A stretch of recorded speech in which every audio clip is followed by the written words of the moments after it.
And like I said, grow your root crops together, and look how close this is. Cassava and your corn. I forget the species name. Sanchez. All right, we got the genus. What's that? Yacon tastes like more like a jicama. Yeah? Yes. Similar. I had some yesterday. It's a root crop. It's really easy to grow. So different niches. And this is something I found out by accident. Extra wide spacing by species equals higher production. So I've gotten, the most I got from one taro plant was 25 pounds. And I didn't understand why. And what I realized was the spacing was really wide. It was like a 2.5 foot spacing, maybe even a little bit more than that, if I had other stuff planted amongst it. And so each one has its own requirements, its own niche. If you plant them all together, they're all competing for the same thing, all the roots are doing the same thing. But if you got like the cassava, which is like a running tuber, and then this one, which is fiber, and nitrogen fixing for acidity, which can handle some vine areas that can handle the root disturbance when digging up things, then you can have larger plants and healthier plants because you have better airflow. You know, look, if it was all cassava or all taro, you'd have all the same leaves. So this way you get more air in here, and airflow is critical. We really need our airflow for many plants. There's also the flip side though. There's some of the tropical ones like durian that are jungle plants, which they don't like air movement. They want to be in a very still environment. So you can see my little cabin here, a little tiny 8x16 shelter. I'm following in the footsteps of, well, not really, but trying to follow the footsteps of Masanobu Fukuoka. Anyone ever hear of him? Yeah, he's one of the people behind natural farming. I mean, I was reading about it the other day. I mean, it goes back to like the early 20s. It's actually nature farming. The original translation is nature farming, and it is referring to farming like nature. I forget the guy's name. I've written this down here. It was, I believe, Mokichi Okada, and he was promoting no fertilizers. I was like 1926. Masanobu Fukuoka, and I'm not sure when he started, but he died like 6 years ago. He inspired a movement, natural farming movement, where there's a no-till, no weeding system, very much like this natural farming here, but this is more about the cultivation of microbes, and it's a lot more of a knowledge pyramid, whereas Fukuoka was just saying, if you want to be sustainable, go live in a mud hut, and you'll learn how. So I've got my open air cabin, I've got some screen on it. You know, I keep the bugs out, but I can't keep the dirt out because I live in a garden. And I've got these nice trees and shrubs, no till. So here we've got this mulberry here coming up, and then a little hibiscus right next to it, beans running through, cordylaria coming up here, and here by the hibiscus center. It's a hedge, it's a privacy hedge that I created because there's a house above me. And so, you know, it'll be a quick growing, edible hedge. And, but yeah, they're planted very close. You know, it looks like you couldn't do anything out of that, but it's all about getting the right niches filled. And Leo knows from experience. I've done this before, and I've done it again. Clearing too much ground is really a big problem. It's just so easy, especially if you have machinery that think, I'm going to grow a huge garden, and then you got to do all this work to plant it out the way I plant it. You want to clear a little bit at a time. Andrew's smiling at me because he knows. I hate having bare ground because I'm neurotic about it. I have to plant it out or else the weeds are going to grow. So I stay up all night working for days at a time sometimes. I'll just go and then crash, but I'd rather do the work now than later because it'll be a lot worse later. Except for I've been such a busy guy, I haven't had a chance to plant my ground cover anywhere. That's my biggest, or one of my other lessons. So you get your ground covers in. White flies are attracted to plants with a brown background. So, fair soil. If you want to get rid of white flies, get a polyculture, which you get a nice ground cover, they can't see it. That's what I read. I have a problem with white flies in this one section when I'm using random mulch on my beans. And if you can get your hands on this Desmodium, heterophyllum or heterophyllum, I'm not sure which one. It's a weed all over the place, low growing. I can propagate it and sell it to you gladly. This one's also nitrogen fixer. Very low growing. It's better than perennial peanut. It doesn't compete that much. It's not tap rooted like perennial peanut is. That one runs and sends tap roots down, so it's really tough to kill. Sisu spinach, awesome one for the side trails. So you got your pathway, you plant your Sisu spinach right at the side. It's going to get about that high. If you're about that high, if you're not picking it, but you're picking it that high. And it just forms this nice green carpet. How do you spell that? Sisoo. I believe it's Alternantha is a genus name. Anyone? And then top left, this one's exciting. It's called Seminole pumpkin. So pumpkins, squash are nice ground covers. They move pretty quick. They're fast growing. Unlike this one, it takes some time. This one's pretty quick, but this is really quick. And they fill different niches. You can plant them all together. Seminole pumpkin is the most fruit fly resistant pumpkin there is. Yeah, write that one down. And you can get it through Baker Creek Seed Company, I think it is. Just type in Seminole pumpkin and seed companies, I think Baker Creek. And I have not had squash yet. There's some squash that was planted out that ran on, a friend of mine ran onto the weed cloth where it's sticking out in amongst like nothing. It's just like just weed cloth, and so it did get stung by a fruit fly, the flies that kill the squash. But once it's in my perennial polyculture, I think I'm hoping it'll do good. Because then the pests can't see it. What did you call the plant? Desmodium heterophyllum.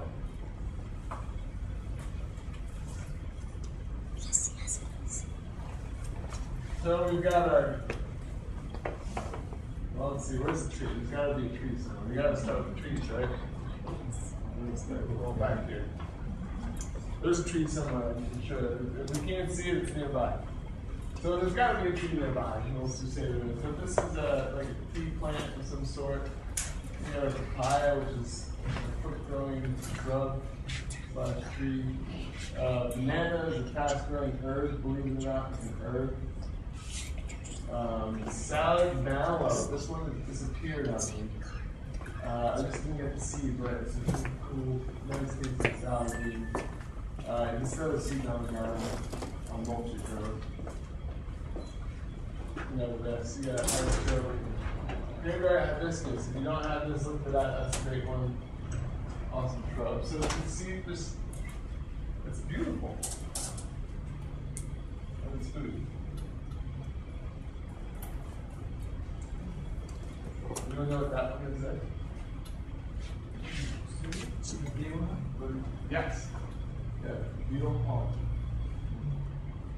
And violets, flax. And look here, there's nice ice cream bean coming out here. So it's so weird. People think of trees as these big majestic things, but trees are the most sensitive of all the plants because look how long they stay as little tiny seedlings. It must be interesting to be a tree.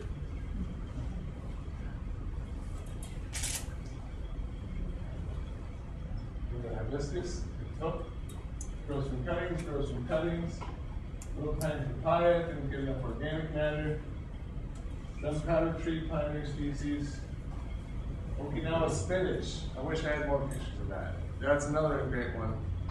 Okinawa spinach. You just take the cuttings, stick it in the ground, and it'll run rampant, and it's great food.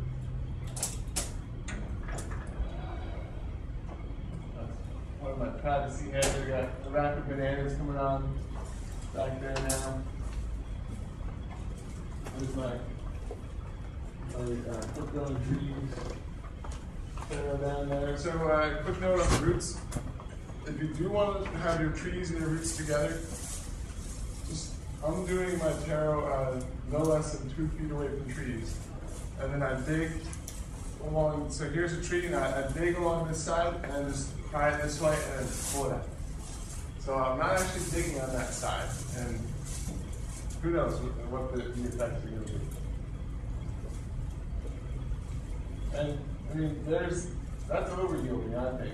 We got sugar growing really slow. You know, it takes a while for sugar to happen. I'm gonna have bananas. I've already had some crops out of there. There's some beans you can't see. So that's one method of over yielding, is when you're working with time. If you fill your food bank in the soil with annuals that produce right away, and medium and slow, bigger, you got food right from the beginning. You can have food in like 30 days in your forest garden. Whereas if you just plant the trees out, you're going to be weed-whacking and mowing a bunch of grass for a long time. So here's one quick thing with, I'm going to run through this is the other side of that hedge. I've got all these trees, or little shrub things, and protected because it needed shade at first. And this taro is a little bit close. So what I did was I planted ginger amongst the taro. This is the Lehua Ma'ole, and there's ginger in there. And then I sowed seeds, and I put some compost on this. I put compost on it, and sowed the seeds. And then I put mulch on top. But I didn't put a whole lot of mulch, which if you don't have sterile compost, like weed-free compost, don't do this. You're basically creating yourself a nice fertilized weed patch. If you are dealing with bare soil, then just cover it with a bunch of bamboo mulch, which is known to be allelopathic, which is, inhibits the growth of the plant. But not all species are affected by it. So you put your bamboo mulch on really thick, or any kind of mulch, and then when you want to sow seeds, you pull it back. And then you sow your seeds and you apply a light mulch. And I would say if you got wheat seeds, like I would do at least 3 to 4 inches of mulch. In the permaculture way, I say 18 inches of mulch for the thick grasses to kill the grass, which we got to do. Oh, we got the dump mulch, right? We can do that. And I don't even know if that's, I don't think it's going to work against Hawai'i. Hawai'i is amazingly, it goes through down banana trunks. It just goes straight through it. So, all right, so we got that. And now we've got all these nice seeds, just like in nature. We've got our annuals coming up. We've got peas right here. Cress, this is garden cress, very fast growing. You can have that in 21 days. Radishes, this is sorghum. Sorghum is the best grain I've had to grow so far here. And buckwheat, as Lynn mentioned, yes, buckwheat does very well. This is the wild roast. It does very well here. It can handle its soil. I also sowed wheat just to give it a try, which is ironic because I'm gluten sensitive. I don't eat wheat, but I'm not going to discriminate. I figure anything that will grow in my garden keep the weeds down. So I sowed wheat in there also. And so the wheat came up. Those other things came up too. They're living underneath it. And many of these plants are actually adapted to growing into grains, green grains, and grasses. So now the ginger is up. It's amongst the taro, the Lehua Ma'ole. At least this has a slow vigor. If you want quicker vigor, you have bigger oha, propagation material, huli. And if you want slower vigor, then you use just little oha, little round corms. and that'll determine how fast your taro comes up. You got your ginger coming up, it takes a little while for it to get that big. This is arrowroot, or Queensland arrowroot. Jicama, nitrogen fixing shrub. It's growing on banana, which is right here.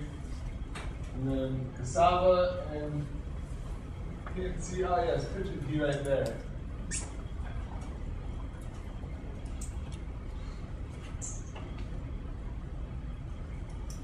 And this is from a different bed, but if I was, and so was the other seedling thing. If I had sorghum in that bed, I would have had a lot better production. The wheat just kind of got all moldy. And, most grains are really sensitive. It's not even worth it to grow grains. Grow something like a tree crop that provides some carbohydrate or something, or fast growing something else, because the grains are really rot prone. Nitrogen fixers, bananas, and that's what it looked like the other day when I did the pictures a couple days ago. Bananas are starting to be used for mold. And this, you see this plant around here, the seeds of this. This is that Hawaiian Spinach. Agriculture is one of the biggest threats to native plants, besides cities. You know, concrete will definitely kill native plants off, but agriculture, it's all based on killing everything that's there and planting out what we want. But if you, and so is my method of cultivation, except for I try to let the beneficials survive. So yes, enjoy, or you can read it. Yes, you can do it. It doesn't, it's not the worst thing. It's actually wonderful. You just gotta start small, do some homework, or you can start with taking the class, what I'm doing. Yeah, it's just edible forest gardening. I go through what we talked about today, but it's more of on the ground, working with species, design stuff. There's two of them. The second class is the plants for edible forest gardening. So it's a bunch of useful edible trees, shrubs, palms, perennial vegetables, vines, ground covers, and uncommon crops. And I do horticultural design. Just started doing that here. That's what I was doing in Washington, and I just been in the garden really hardcore. That's why I don't come to meetings here. I'm really obsessive about getting my time in the garden. So if anyone wants any consultation work, you can contact me. There's my contact info, or you can leave contact information on that notepad. And before I finish, I always like to have a prize. Good. Let's see. Let me make sure I have it before I do it. Okay. Okay. Two things. I'll have two questions. Whoever gets each question right gets one of these. Who knows? Oh yeah, let's see. Give me one of the benefits of multi-cropping. Just say it out loud. Pest control. Love. Right back there. Oh. All right. That's the air potato. Thank you. Air potato. Dioscorea. I saw it. What was the name of the camellia that I mentioned?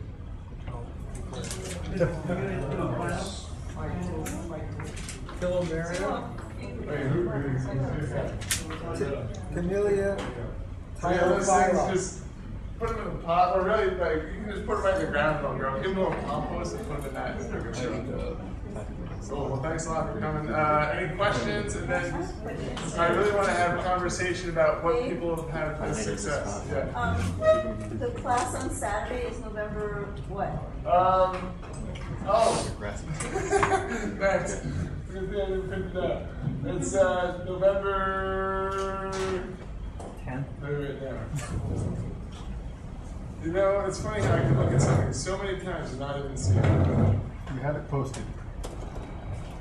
It is November, it's 2 weeks after it, so November 10th. Yeah, November 10th. 5 p.m.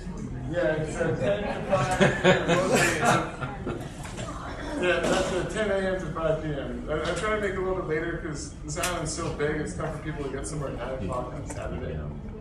And, yeah. Okay, so questions, comments? Could you please review the pioneer support species? Yes, pioneer support species, like which ones to use? Yeah. Okay, here, I'll start with the food-producing ones. Pigeon pea.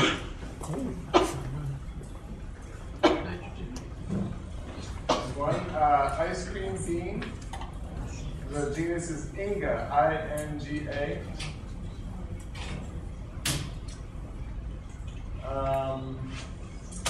This is an interesting one. It's called Bajul. I didn't even mention this one today. Bajul, B-A-S-U-L. I don't have a genus on that one. But it's basically like a bean tree. It makes these pods that are like beans. My friend David, the one who's doing the work in the Lodi, he's really into this kind of stuff. And he's been raving about it. So yeah, if you can get your hands on Bajul, they have cuttings at that seed trade at Hawai'i, and they'll probably have them next year. Let me give you two more pioneer species. Anyone have any pioneer species for me? Gliricidia. Yeah, Gliricidia, although it's not the quickest growing. Cowpeas. There you go, yes, cowpeas, great. What's that? Purslane. Yeah, the cowpeas, let's go with that because that's nitrogen fixing. And legumes, some of them need inoculant, so if you're going to use cowpeas, they need the cowpea inoculant. What about wing beans? I've heard there's wing beans that create tubers. Yeah, I've heard that too, but I have not had luck growing wing beans. There's like germination issues, and so I don't know. I don't know about wing beans. They're awesome. They're superfood. They're bean. I'll think of some other ones in this year. And I was wondering, I think a natural farmer, or at least a good farmer, she uses paper for mulch, shredded paper. Have you ever? You know, I didn't even get into that. I use cardboard on my pathways until my plan is just to use that until I get my ground cover in. It works awesome. We had a lot of success in Washington picking out lawns where you mow the lawn down really tight, add compost, put cardboard and wood chips on top, and it killed the grass, and then you can plant into that. There's questions about whether the glue has toxins in it. If it's white paper, like white paper, it could be bleached and have dioxins in it. So, yeah, just use caution with white paper. Anyone else? Hey, along. What about tamarind as a pioneer tree? Tamarind? It doesn't seem to do that great over on the side. I would think it's more like other side of the island. But yeah, that's a pioneer. Yeah, and that makes these like a nice. It's like whole pea fruits. Over at Captain Cook Monument, there's a bunch of tamarind all around there. There's one in the Arboretum in Hilo too. Oh yeah. Okay, there we go. Yeah, I think along the same lines of the mulching, the sheet mulching, have you ever experimented with solarization with either black or clear plastic? Not so much the plastic intentionally, like I've left tarps on the ground and that seems to kill them, but there's also the weed cloth or weed barrier, which is that what you're referring to? Well, yeah, I'm just wondering if you experimented with that yourself. Yeah, I've used weed cloth extensively in Washington and here. It's debatable whether it really works against the Wainaku. It doesn't. Oh yeah, oh it goes there too. There you go. Scary. What was your thought? The solarization of about solarization to kill the plants, putting black plastic down. Wainaku can go through it as we've already seen at your place. The one thing about the black plastic and the solarization is it zaps the ground of all the organic matter and I think it kind of kills a lot of things, and then it also allows for leaching if you're using that black plastic, like the weed cloth, because you have to have it on there for months at a time with no vegetation. So I think it kind of causes leaching. The establishing a forest garden with permaculture, the video goes through how to set up a chicken area, and you feed your chickens in there, and then you get them to till up the ground, fertilize it, and make a nice spot, and kill the grasses, which I'm not sure if they'll kill the Wainaku, because that can go really deep. And then they plant into that, and I want to give that a try. I think that's really promising. So you're thinking of creating a chicken tractor? Is that what you're talking about? No, I don't have flat ground where I live. So I'd use like the 5B poles, like strawberry guava, just get some poles, and then in my ideal world, I would take the branches and weave them really good and make some kind of primitive structure, because I really want to just work it so that I'm not relying on like metals and all types of imported things. So how long are you anticipating leaving the chickens there?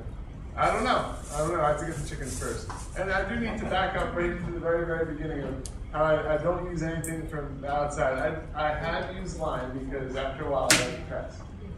It's just like nothing's growing. But from what I understand is when you increase your organic matter, then you have more plant availability of nutrients. So a way to deal with lime or a lack of calcium, but then also adding plants that can help draw up the calcium, like Zach said, like things like concrete. And concrete's a good pioneer piece. And lemongrass. Anyone else? Okay, anyone have experience with natural Wainaku killing or any plants that have grown extremely well, or the basic thing I figured out about Wainaku is it likes anaerobic conditions, and it actually creates an anaerobic zone around its nodes where it's running in the ground. And so by minimizing the anaerobicity, it won't be happy and it won't want to move into those areas. But basically what I'm doing right now is digging it out initially and then working the soil to make sure that it stays extremely aerobic to prevent it. But other than manually removing it, iron roofing, you can put it over. If you're just starting something in the beginning, it won't puncture through iron roofing. But it's also called torpedo grass, is what I've been told. And the thing, things are so sharp that it'll pierce through almost anything. Like I've stepped on it barefoot and it's made a hole in my foot. So it's gnarly, but keeping it super aerobic, and it's my only advice on it. I wonder if anybody has any solution for fire ants. anyone have a solution for fire ants?